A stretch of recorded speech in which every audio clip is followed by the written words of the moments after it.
Welcome to our Natural Habitat Adventures webinar today, Meet the King of the Arctic. We're broadcasting live today from our headquarters in Boulder, Colorado, and we are here today with Court Whalen, PhD, and also Ben Bressler. Ben is the founder and president of Natural Habitat Adventures, and in the 30-plus years since Ben started NatHab, he has grown the company to become a global leader in nature travel, offering exciting adventures around the world. And aside from growing a meaningful company that provides the world's greatest nature expeditions, Ben's professional ambition is to utilize adventure travel to build support for the fight against climate change. We're also here with Court Whalen, as I said, PhD. Court's background in wildlife and conservation biology led him to pursue a joint PhD in ecotourism and entomology, while simultaneously coordinating and guiding small group wildlife expeditions and ecotourism adventures around the world. In addition to a passion for discovery, teaching, and adventure, Court is also an avid nature and wildlife photographer and is always eager to share his knowledge and creative guidance with his guests. So two terrific speakers today, and we are going to start by handing it over to our founder and president, Ben Bressler. Ben, welcome. Well, thank you, Lee. Thank you for the introduction, and thank you all, several hundred people who are on listening today. Thanks for spending the time to work with us and listen about polar bears. These creatures are so near and dear to my heart.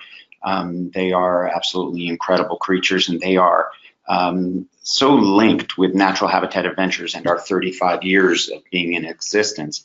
And we're going to talk a little bit, a lot about polar bears and the town of Churchill. Historically, I made my first visit to the town of Churchill in the late 1980s, and at that time, Churchill was a bit of a cowboy town, an outpost on the shores of Hudson Bay, frozen little outpost along the tundra, and with about 800 people living in town. You can imagine that polar bears, nearly 1,000 of them, migrating through this village could be quite a danger. The people of Churchill did consider polar bears to be a pest and a danger. So there were conflicts, as you can imagine. But wonderful people, the Churchillians. And as we started to bring folks up to view this incredible sight of polar bears, and they started to see tourism as a source of revenue, for their town, they realized, let's protect these creatures. These animals are so important to us. They grew up with them, but they're now they can live symbiotically with them through tourism. And to have played a role in that is something that is very important to us as a company. All of our staff here in Boulder, Colorado feel very encouraged by the fact that we're able to bring folks like you up there and to help protect these wonderful animals. So right now, I'm going to hand you over to Court, who's going to talk about the biology of it. He's going to talk about the polar bears. Why are they there? How do you go about seeing them?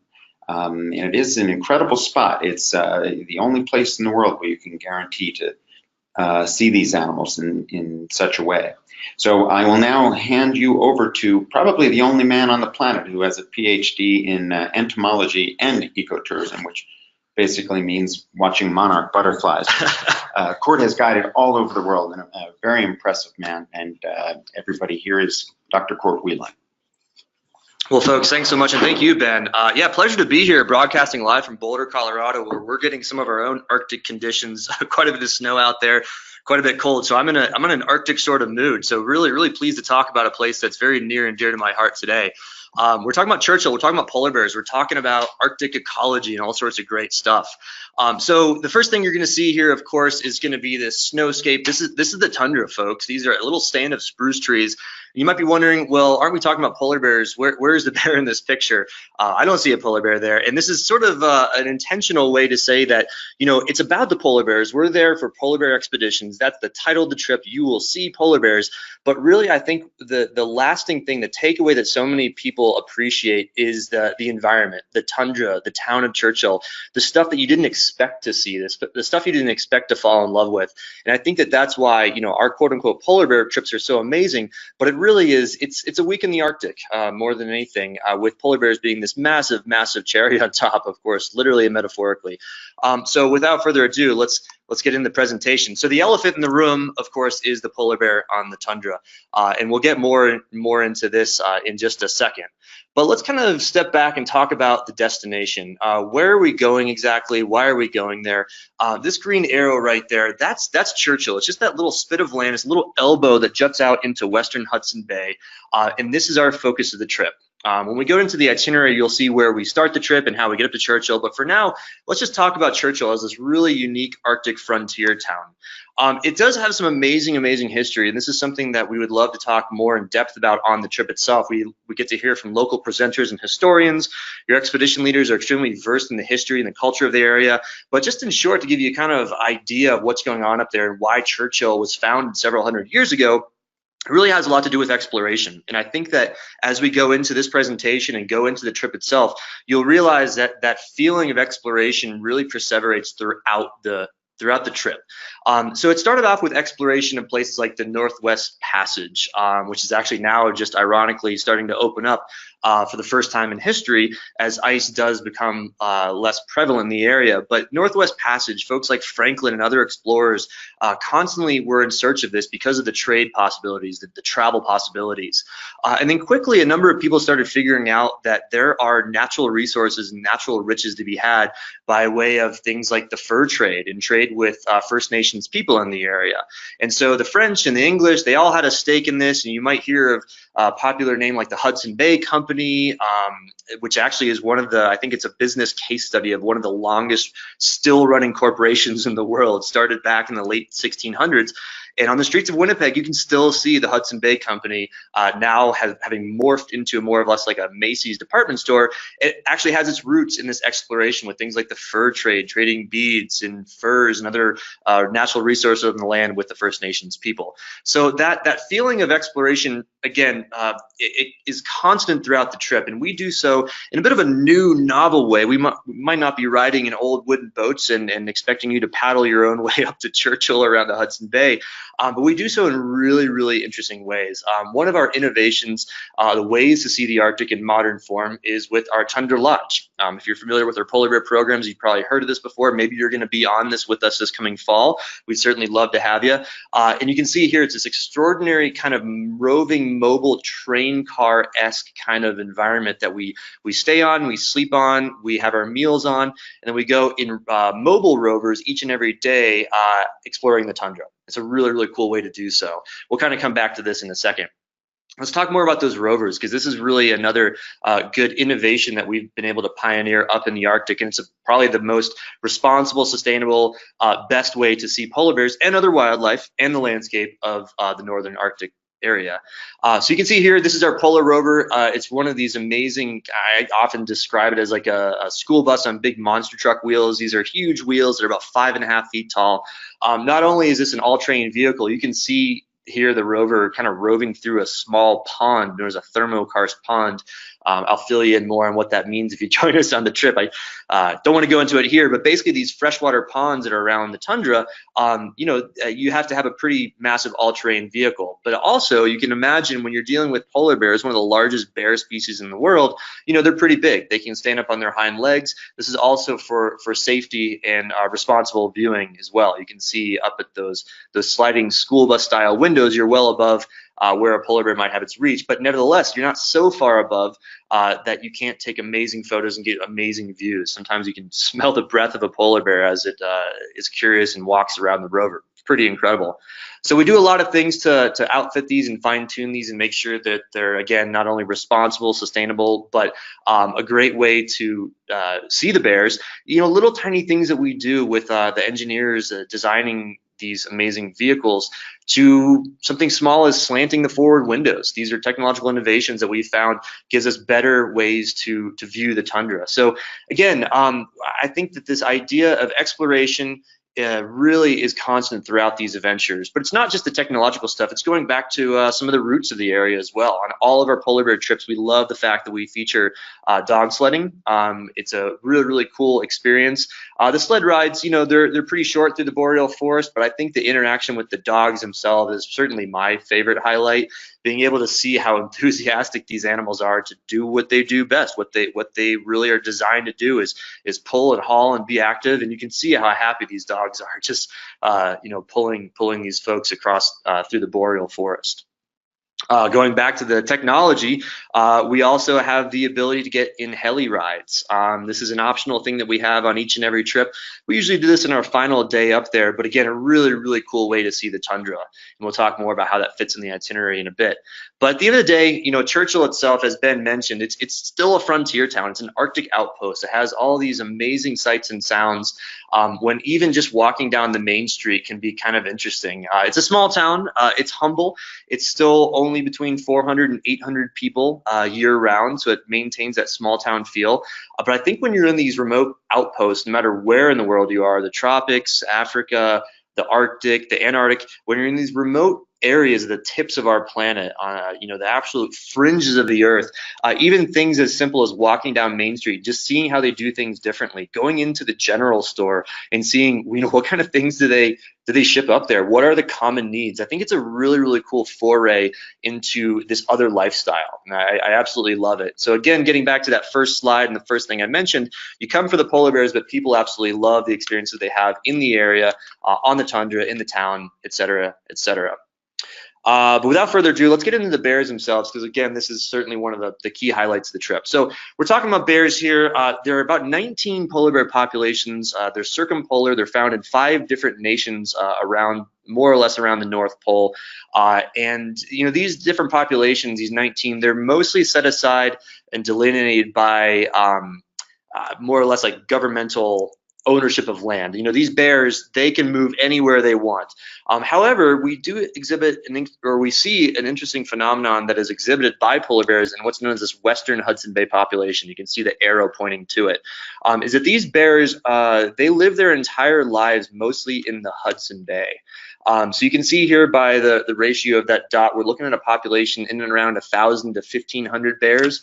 You also notice on this map a lot of unknown knowledge, and that's just the matter of fact about polar bears. I mean, these are bears that spend their entire winter out on sea ice in negative 40 degrees on ice floes all day, every day. It's very, very hard to study these bears, which makes Churchill so darn important. It's probably one of the more well-known populations of bears, one of the most well-studied bears, and it's a research base for a lot of folks like those at World Wildlife Fund, Northern Studies Center, and others that really attempt to understand polar bears for the sake of conservation. There's this great quote from biologists that says, "You cannot save what you do not know." And I think that Churchill is so symbolic as being this base, this epicenter for where researchers come from all over the world to indeed understand polar bears. And this is where I love how we get involved, being a conservation travel company, is that essentially what we're doing is we're creating more ambassadors, more influencers, more people that are knowledgeable about polar bears.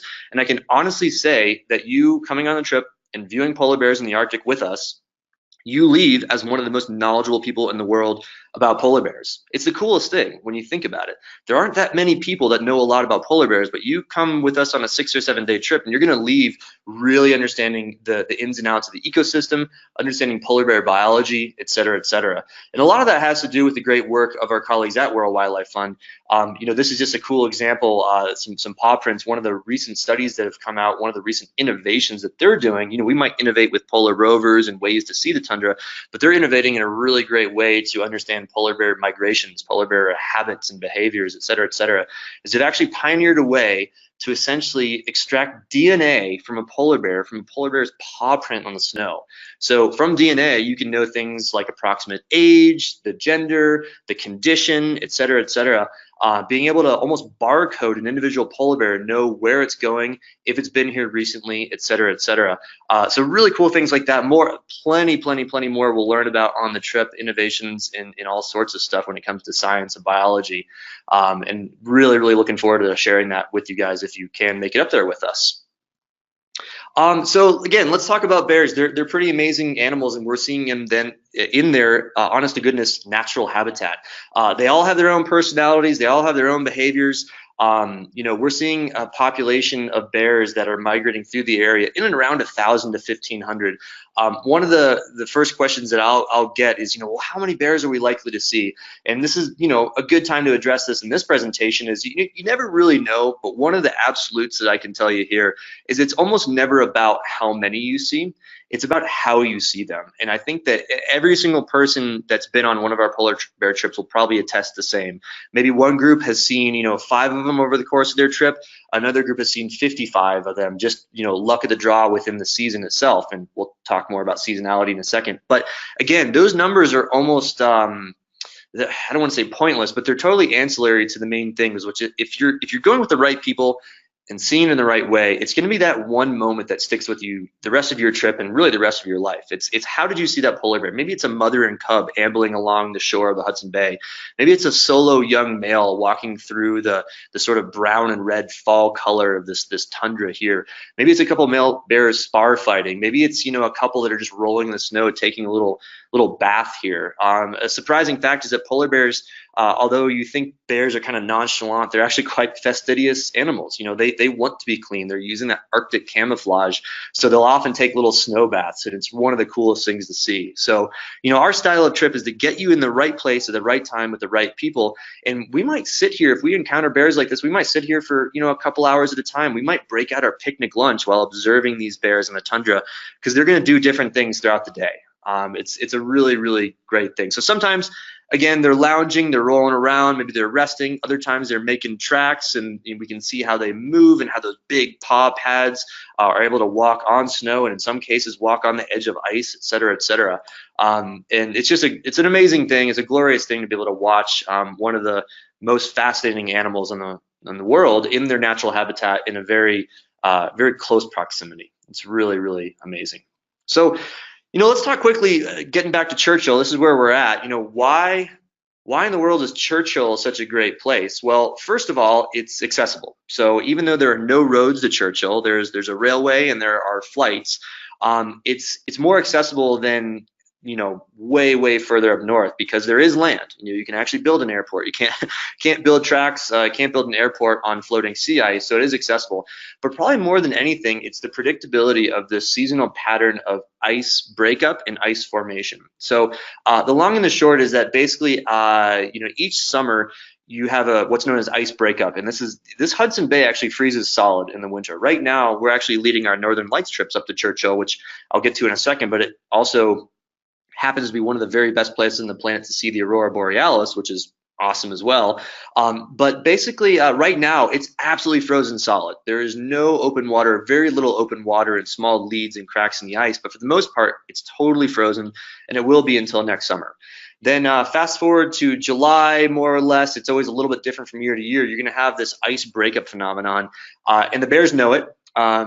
They cannot hunt if there is no ice. If you've read up on conservation and why we're concerned about polar bears, you'll know that it's that ice that is the platform on which they hunt. 4 out of every 5 times they hunt their main food source, the seals, they have to be on ice to ambush the seals. So as soon as that ice no longer is there, they say, well, I'm not just going to swim around the bay all summer. I'm going to head to shore. So as July turns into August, and August and September and October, they get more and more concentrated in and around the Churchill area. So they'll, of course, first come to shore. If you see that little town, Rankin Inlet, up north, that entire coast is where they basically retreat to when the ice starts breaking up.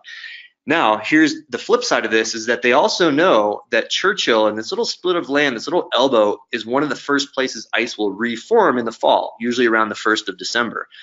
So why that's special is the bears know it. They've been doing this for presumably thousands and tens of thousands of years. And they say, well, if I'm just gonna have to wait on land and I'm gonna have to fast for a couple months, I might as well be in the most perfect location to get back out on the ice as soon as it starts to form.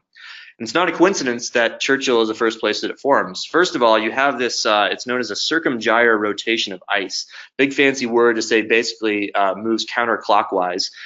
As ice starts to form, there's a bit of a rotation. It has to do with the Earth's rotation, it has to do with currents and all sorts of stuff. But ice starts to get clogged up around that bar. If you see that Churchill that spit of land, that elbow, is a flat piece of land.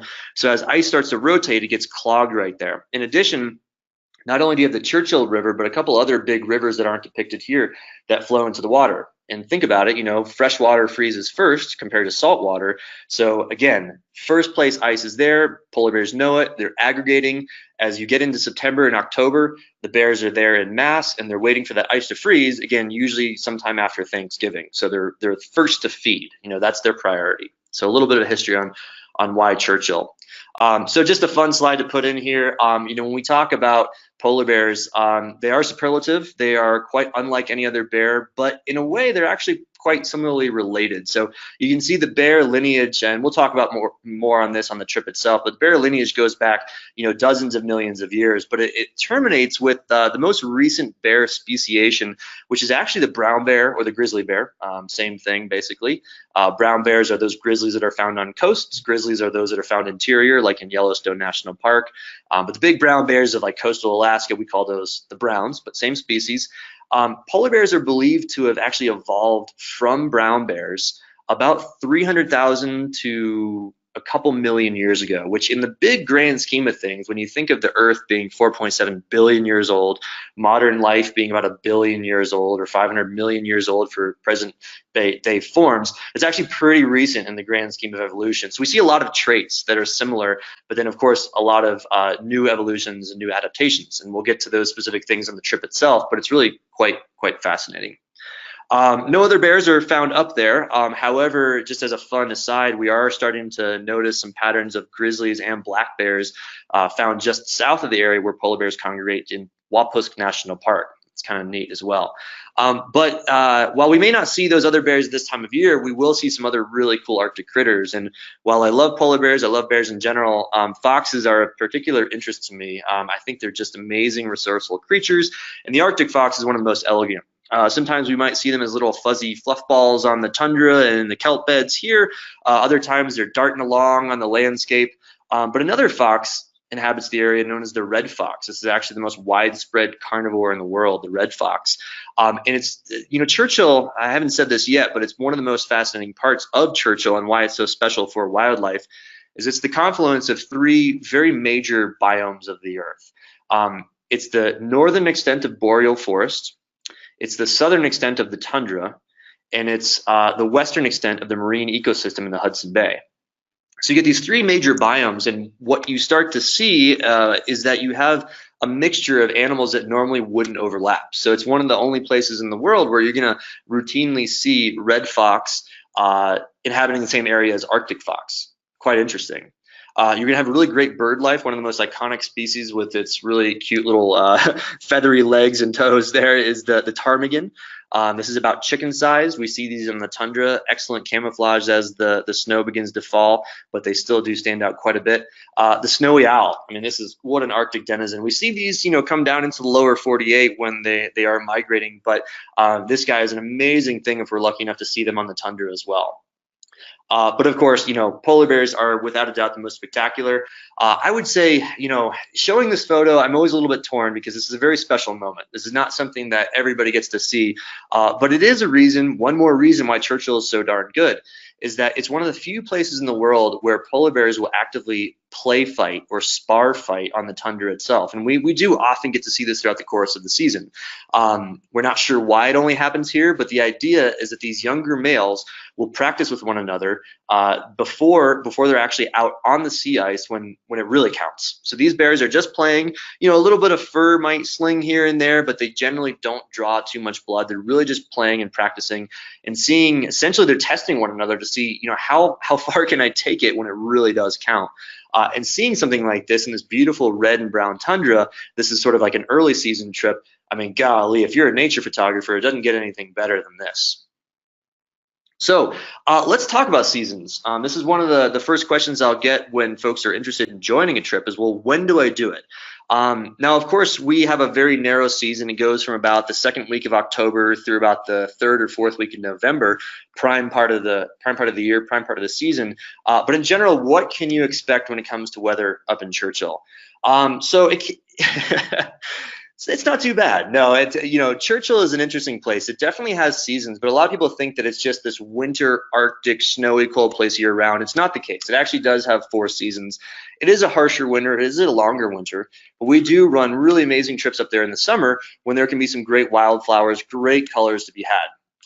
When we're seeing it in the fall, it's going to be more of that brown, red, yellow coloration. But nevertheless, you can start to see the nuances of color. And if you're a photographer like me, that golden light in fall mixed with the brown and red tundra is really quite evocative.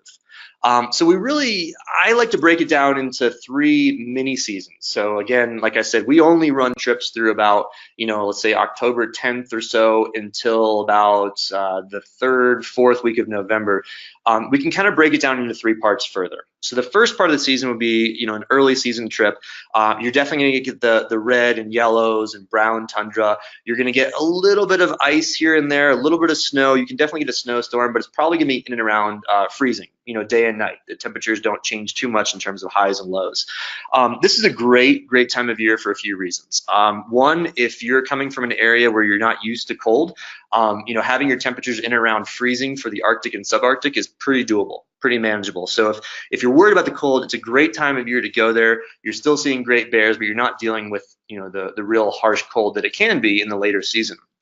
In addition, I love this time of year because you're seeing polar bears in a bit of a different light. Literally and metaphorically a different light. A lot of times you see bears on ice, a lot of times you see bears on snow, but seeing them in this sort of fall coloration of the tundra is really unique, and it's one of the few places to routinely get to do that. So photographers, nature and wildlife observers are going to love this as well.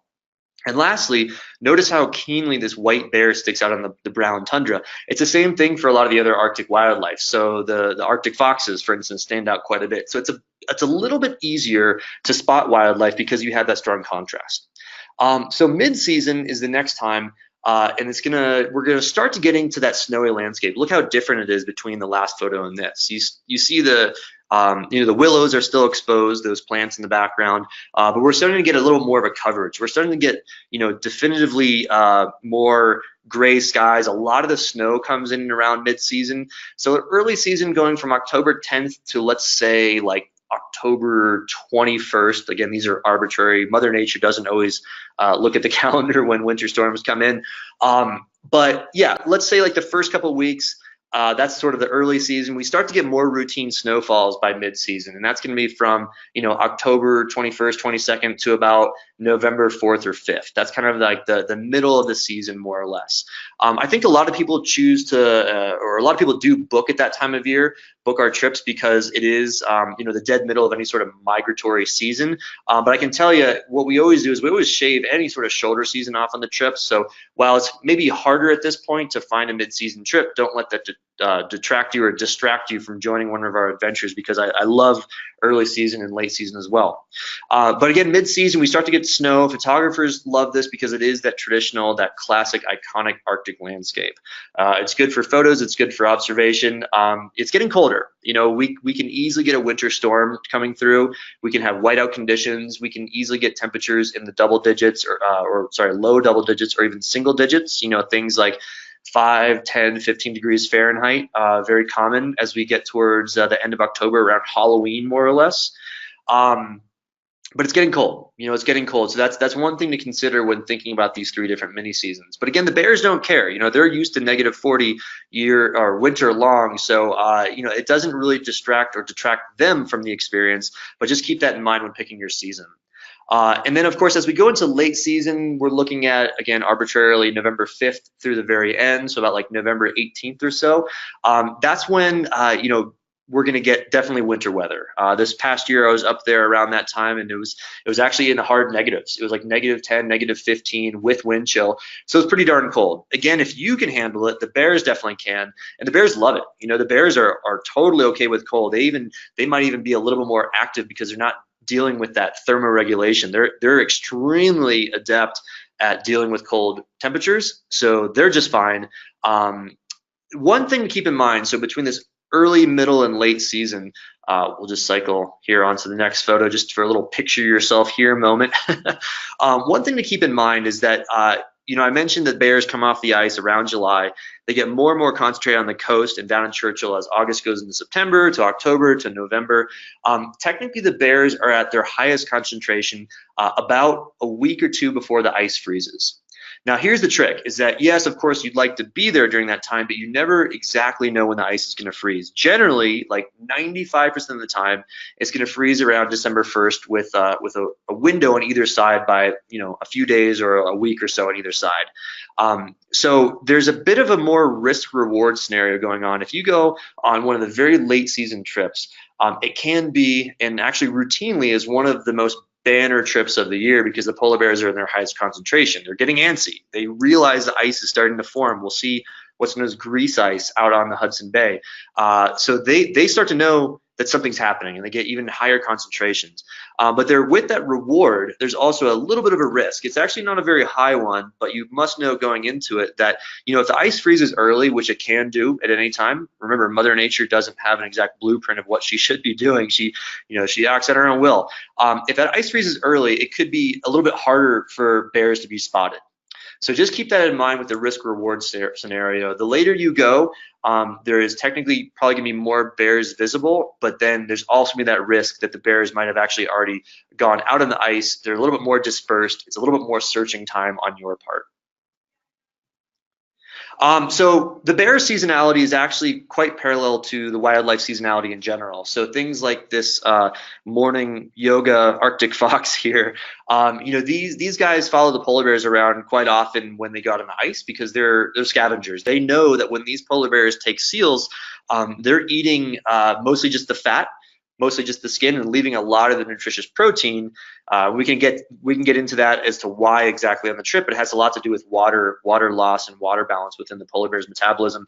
But basically, these Arctic foxes, they're going to be on the tundra throughout the season, and then by about December, they're going to start to head out onto the sea ice as well with the polar bears. So while we run our Northern Lights trips here in the dead of winter up in Churchill, most of that wildlife is actually out on the sea ice at that time. But during this fall period, the period that we run our trips, the wildlife is just extraordinary, really, really good. And you're seeing things that you'd never see anywhere else in the world at proximities you'd never see in any other way to do a trip than with us.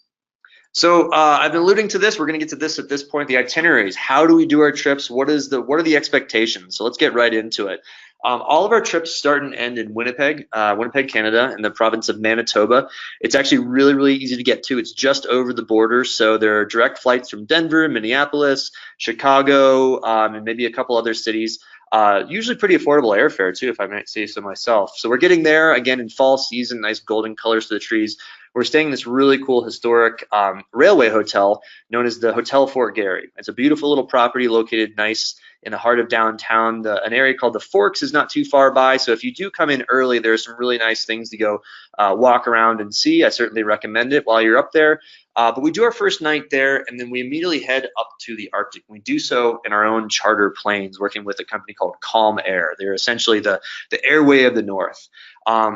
About half the time we're in a turboprop, about half the time we're in a jet, but generally we're looking at 60 to 70 seats more or less. So they're not little puddle jumpers, but it takes about 2.5 hours to head north. And it can be actually quite a beautiful flight. Sometimes it's cloudy, we're not going to see too much on the ground. Sometimes it's clear, and you can get a real sense for the remoteness and the aridity, the desolation of the tundra as we fly over. I mean, it's amazing. You fly up north, and you start off by seeing the outskirts of the city, and you see the grain fields, and then pretty quickly you get into remote nothingness, and you're over remote nothingness flying at 300 miles an hour, 400 miles an hour for like an hour and a half to 2 hours, and it really gives you a good appreciation, a good sense of how remote you're just about to be.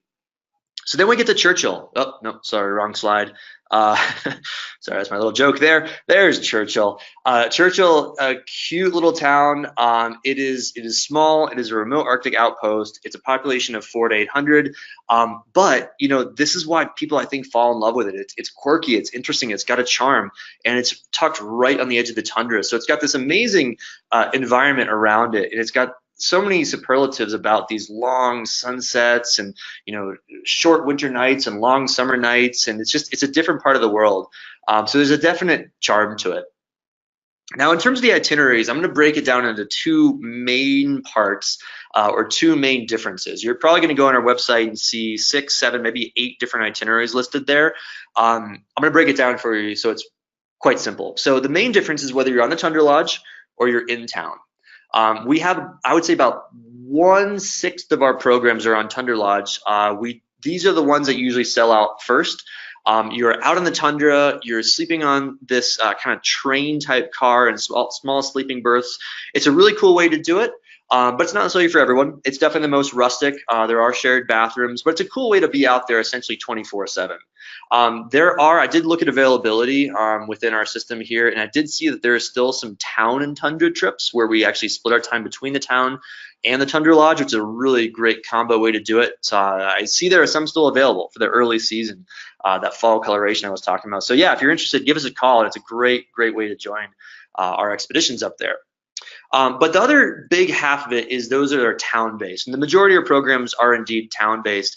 These are our 6-day classic trips, our 7-day classic trips, our polar bear family departures, our Arctic family adventures, our special photography trips. And town-based, again, I love the town of Churchill, so in a way I'm often partial to it because I think it really gives you a great sense of what it's like to be living in the north for a week. You interact with local people, you're hearing presentations in town. It's really cool. So that's the big line in the sand, is whether you're interested in a Tundra Lodge experience, a town-based experience, or that kind of third hybrid that I was talking about with availability, where you can get a little bit of both. And again, I think we only have a few spots left for this coming season, but do let us know on that hybrid trip. That's a cool one too. So again, the town-based trip, what you do is you essentially don the rovers, those big polar rovers, each day, and you head out on the tundra on full-day trips. We bring a picnic lunch with us. The rovers are heated. They have flush toilets, very comfortable, and we're out there pretty much the whole day from like 8 a.m. to 4 p.m. We come back to town, we sleep in one of the town hotels, we're eating meals in town apart from that picnic lunch, and yeah, there's that sort of half and half between being on the rovers and staying in town. The Tundra Lodge, generally what we do in terms of the activities and excursions, seeing polar bears and wildlife, is we usually split our days in half. So generally, part of the group will go out in the morning on a rover. So you're still roving. You're still on those big polar rovers with the monster truck wheels. Part of the group will go out in the morning, and then part of the group will go out in the afternoon, and then they'll swap. And those folks staying on the lodge, you're still in such a great vantage point that you essentially are looking, searching for polar bears and wildlife that might be in the lodge area. And because the lodge is positioned on this spit of land, it can be quite good for seeing stuff right from the windows. So that's one of the big lines in the sand there. Our polar bear photography trips are they're amazing as well. They are town-based, and the thing that really separates them from the other trips, you're still doing a lot of the stuff. You're still staying in town. You're hearing the presentations. You're with a polar rover, an expedition leader, but there's one more full day out on the tundra because photographers just want a little bit more time. And they're looking for those right scenarios. They're looking for a bit more instruction from your expedition leader on how to take great photos of polar bears, unique shots that you might not think about otherwise. And what it does is it really sets you up for success and getting just really interesting shots, learning from the pros that are out there all day, every day, season after season. And they'll say, hey, there's this really cool angle. If you come over here, follow me to the front of the rover, shoot down the line of this line of willows, or look at how the light's hitting just the top margin of this polar bear. That's going to be a great shot. But it's not just about polar bear photography, landscape photography, in-town photography, getting those golden light colors, photographing at the golden hour, walking around town and just seeing cool stuff. This pertains to any trip out there, whether you're photography or quote unquote non-photo. You're gonna see all this really cool stuff no matter what. But the photography trip will just pay a little more attention to that photo instruction and give you some creative guidance as well. But at the end of the day, again, it's about these guys. I say these quote unquote non-photo trips. I like to say that every trip we do around the world, whether it's our polar bear expeditions, Northern Lights trips, African safaris, they're pretty much all photo trips because you're always going to come home with amazing photos. The big difference is how much instruction, and of course with this polar bear trip, we have a whole extra day up there out on the rovers. Okay, so now it's time to get into the nitty gritty, trying to answer some of the questions that you might have ahead of time, and then we'll get to some Q&A just here in a few minutes. So one of the first things, the first questions I often get is, well, what about the Aurora Borealis? Churchill is indeed under what's known as the Aurora Oval. It's one of the hot spots for aurora around the entire planet Earth. What are our chances of seeing them? I'm just going to put this right out there. The probability is low at this time of year. There's a reason we do our specialized Northern Lights photo or Northern Lights trips up in Churchill during February and March, is because we want to go during the dead of winter. During fall, although this photo was taken in fall when it was a particularly snowy year in November, generally it's cloudy. And clouds, because they form way below where the aurora actually is visible, if you have clouds, you're not going to see it. And I'll just be totally honest, it's mostly a cloudy fall. However, I would say, a handful of trips every year do get to see the aurora. We take viewing the aurora and the potential very, very seriously. You'll notice that on each and every door, whether you're staying in town or on the Tundra Lodge, it has a little door sign. And it's kind of like those signs you see at hotels that say, "Do not disturb." But it's the exact opposite. It has a photo of the Northern Lights on it, and it says, "Please do disturb."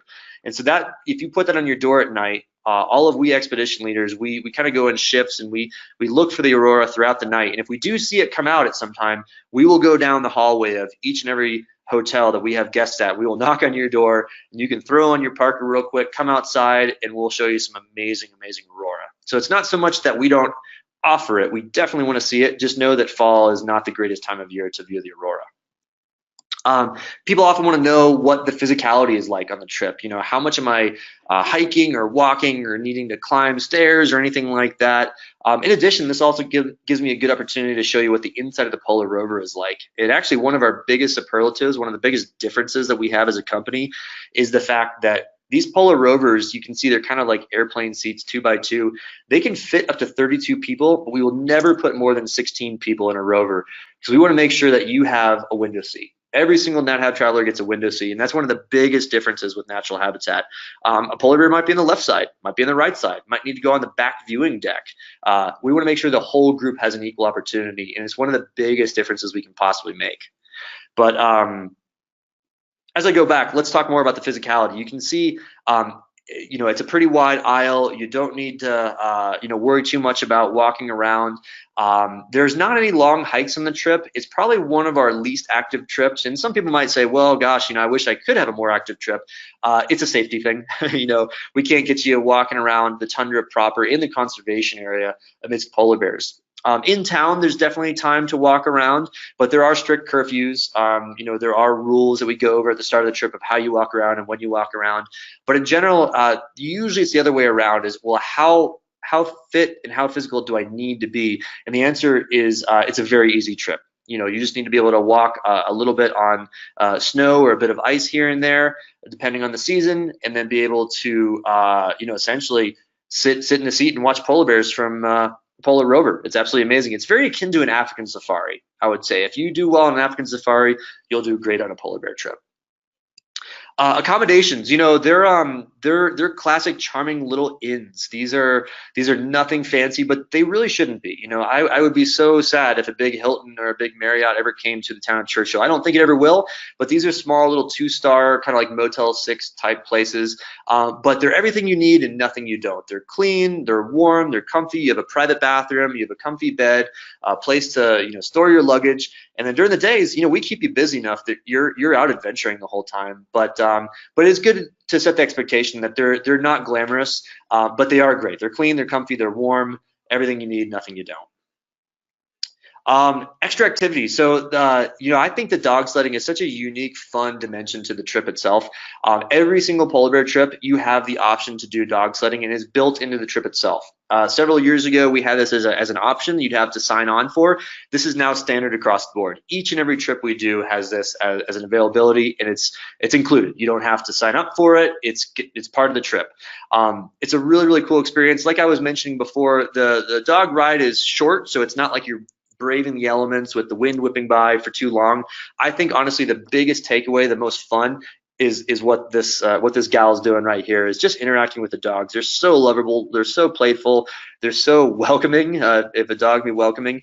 And if you've ever heard these guys go wild as you approach the yard, it's absolutely amazing, because these guys know they're about to go have fun. They're about to go play and pull a sled, and they start yelping and hollering. So it's that part that really endears me to the dog sledding experience. In addition, spending time, in one of these mushing huts and hearing from one of the mushers about his or her life out in the tundra, how they provision, their dogs, like all the hoops they have to jump through to get veterinarians to come up and do annual checkups, et cetera, et cetera. It's a really cool feature. Again, one of the other options is to go up on a heli and do a little flight over Churchill. Highly recommend it if this is your thing. This is indeed extra, but talk to some of our folks on our team and see how we do this, and availability, et cetera, et cetera. But if you're interested, it's something we can definitely get you on, usually on that last morning that we're up in Churchill before we fly back down to Winnipeg. And actually, on that note, the main overview of that itinerary, I kind of started with the whole first and last night in Winnipeg. We do our middle 3 or 4 nights in Churchill, and then we again fly back the afternoon on a charter flight back to Winnipeg for a nice farewell reception, and then you're free to fly home any time on that 6th or 7th, or in some cases 8 days, depending on your itinerary. So, gosh, that was a lot we covered there. I think the best course now is to see if we have some questions, folks. Ready when you are. Yeah, thank you so much, Court. We do have some questions here, so let's just jump right in. How many people are on the photography trips? Yeah, that's a great question. We max that out at 16 tops. And the great thing is that we have these massive polar rovers that sit 32, 34, maybe even 36 people if you really count the number of seats. But you have an entire row to yourself. You can bring a massive camera bag, you can bring a tripod, whatever you want, put it down next to you, have that backpack or that bag open, change your lenses, et cetera, et cetera. And then on each trip, you'll have a photo expedition leader, as well as your polar leader or polar rover driver as well. Okay, excellent. Thank you. What about parkas? Are parkas provided? Great question. I should have covered that, but yeah, great prompt there. So that's a key feature of our trip as well. Parkas are indeed provided, as well as good winter snow boots. They're both rated down to like -40. They are bomb-proof. They are Arctic parkas. Sometimes people, think they might want to bring their ski jacket on the trip or bring a jacket they got from traveling in Antarctica. Frankly, there's a big difference in our parkas. These things are meant to withstand really blustery wind in Churchill. Let's be frank, it can be windy, can be snowy. So yeah, we always recommend using our parkas, and you would be outfitted for your boots and parka upon arrival in Winnipeg. So you have that for use over the course of the entire trip. Yep. Really, as far as other gear goes, the only things you really need to think about is what you wear for pants. I think most people are comfortable with just some good long johns, good long underwear underneath jeans. As you get later in the season, mid-season, certainly late season, you start to see people with more ski pants with long johns underneath. I think that's great. It's not totally necessary. We have a lot of folks that live in Southern California, in Florida, the Southeast, coming from Hawaii, coming from the Mediterranean, and you don't need to buy a lot of gear for this trip. We give you the 2 most crucial parts, which are the parka and good snow boots. Okay, very good. Thank you. And we have a question about special dietary needs. Specifically, we had a question about a person who needs gluten-free and another person who is a vegetarian. So would you be able to accommodate these dietary needs? Oh yeah, great question. Easy peasy on both those fronts. Yeah, vegetarian, vegan, gluten-free, lactose, anything like that. Yeah, we can accommodate all just fine. We've been working in Churchill for, like Ben said, basically 30 years now, and we know the chefs and the hotels and the restaurants so well.